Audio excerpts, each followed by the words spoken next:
गेल्या 2-3 दिवसापासून अहिल्यानगर जिल्ह्यामध्ये सर्वत्रच मुसळधार पावसाने कहर केलेला आहे।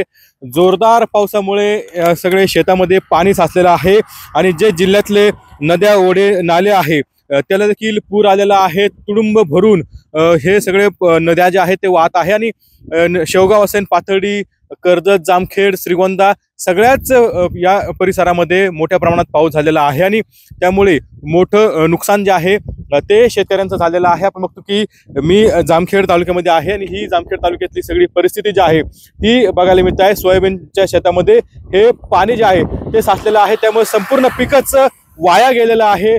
त्यामुळे आधीच ह्या ठिकाणी शेतकरी हैराण झालेला आहे आणि त्याच्यात अशा पद्धतीने हे पाऊस जो आहे तो झालेला आहे। त्यामुळे आता पुन्हा एकदा शेतकऱ्यांसमोर मोठं संकट उभं राहिलेलं आहे। जिल्ह्यामध्ये अनेक ठिकाणी पूर परिस्थिती असेल, घरांमध्ये पाणी असेल, जनावरे वाहून गेलेले आहे, त्यामुळे मोठं नुकसान जे आहे ते शेतकऱ्यांना झालेलं आहे। कुठेतरी आता लवकरात लवकर या ठिकाणी पाहणी करून मदत मिळावी अशी अपेक्षा जी आहे ती शेतकरी व्यक्त करत आहे।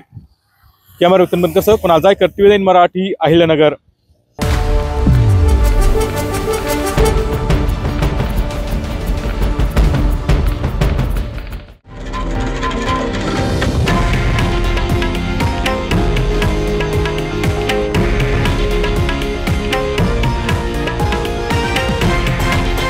हे आहे देशातील नंबर 1 न्यूज नेटवर्क आणि आपण पाहत आहात TV9 मराठी, एकमेव।